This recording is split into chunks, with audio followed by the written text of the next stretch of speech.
मेहर। जब मुसलमान पुरुष का विवाह मुसलमान स्त्री के साथ संपन्न होता है तो पति अपनी पत्नी को कुछ धनराशि देने का वचन देता है। यह धनराशि निकाह के साथ ही घोषित कर दी जाती है। यदि निकाहनामा लिखित रूप में हुआ है तो दस्तावेजों में इस राशि का उल्लेख रहता है। मेहर दो प्रकार के होते हैं, तत्काल देय मेहर, एक होता है विलंबित मेहर। विलंबित मेहर पत्नी को विवाह विघटन के पश्चात दिया जाता है। तत्काल देय मेहर निकाह के अवसर पर दे दिया जाता है या निकाह के पश्चात पत्नी की मांग पर देय होता है। मुस्लिम विधि मेहर विवाह का एक अनिवार्य अंग है। मेहर की चर्चा विवाह में नहीं की गई तो कानून अनुमान कर लेगा कि कुछ मेहर की राशि अवश्य निकाह में घोषित की गई होगी। पत्नी को मेहर दिए जाने का वचन दिया गया होगा।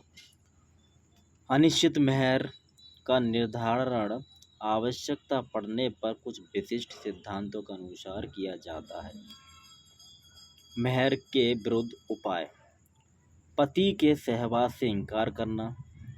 यदि मेहर तुरंत देय हो और सहवास एक बार भी ना हुआ हो तो पति जब तक मेहर की राशि का भुगतान ना कर दे पत्नी सहवास से मना कर सकती है। पत्नी यदि अवयस्क है, विकृत है तो संरक्षक पति के साथ विदा करने से मना कर सकते हैं या पति के पास रहती है तो उसके वापस बुला सकते हैं। मेहर की ऋणवत वसूली का अधिकार। आदत मेहर एक ऋण के समान होता है। पति कर्जदार होता, पत्नी ऋणदाता। यदि पति मेहर की राशि नहीं देता है तो पत्नी उसके विरुद्ध वाद ला सकती है। पति की सहमति से भुगतान कर सकती है। विधवा उत्तराधिकारी की हैसियत से मेहर में अपना अंश देने के लिए स्वयं बाध्य है। मान लीजिए अगर वह किसी पर कब्जा कर लेती संपत्ति पर तो उसके उत्तराधिकारी प्लस उसको भी मेहर की राशि में अपना एक अंश देना होता है।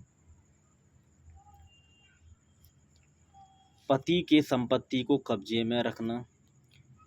वह विधिपूर्ण ढंग से बिना किसी कपट या दबाव के मेहर के बदले पति की संपत्ति को पूर्ण या किसी भाग पर कब्जा पा लिया तो मेहर प्राप्त होने तक वह कब्जा बनाए रखती है। कब्जा बनाए रखने का अधिकार विवाह संबंध के दौरान नहीं रहता है, मृत्यु या विवाह विच्छेद के बाद ही लागू होता है। संपत्ति मुस्लिम पत्नी के वास्तविक कब्जे में होना चाहिए। कब्जा बनाए रखने का अधिकार तथा बंधक में कोई समानता नहीं है। संपत्ति पर कोई अप्रभार नहीं होता है। यह संपत्ति पर कब्जा मात्र होता है, स्वामित्व या हक नहीं होता है।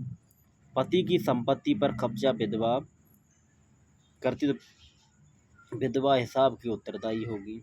मेहर का निर्धारण कैसे किया जाता है। जब मेहर की राशि निश्चित ना हो और पत्नी उचित मेहर की अधिकारिणी होगी, चाहे विवाह की संविदा में इस शर्त पर की गई हो कि पत्नी किसी मेहर का दावा नहीं करेगी। मेहर की राशि स्त्री के लिए कितनी उपयुक्त होगी इसका निर्धारण न्यायालय के विवेक पर निर्भर है। क्या पत्नी द्वारा मेहर को छोड़ा जा सकता है। विवाह के पश्चात पति किसी भी समय मेहर की राशि में वृद्धि कर सकता है और पत्नी पूर्ण मेहर को छोड़ सकती है या अंशतः कम कर सकती है। पत्नी की छूट के लिए प्रत्यक्ष सहमति आवश्यक है। पत्नी मेहर के त्याग के समय वयस्क थी और करार करने की क्षमता रखती हो। अवयस्क लड़की मेहर की राशि को नहीं छोड़ सकती। मुस्लिम विधि के अनुसार यदि लड़की वयस्क है तो वह छूट दे सकती है, भले ही वह भारतीय वयस्कता अधिनियम के अनुसार 18 वर्ष की भी ना हो। मेहर तय करने में यह शर्त की पत्नी मेहर में छूट बिना संबंधियों के राय के नहीं कर सकती मान्य है।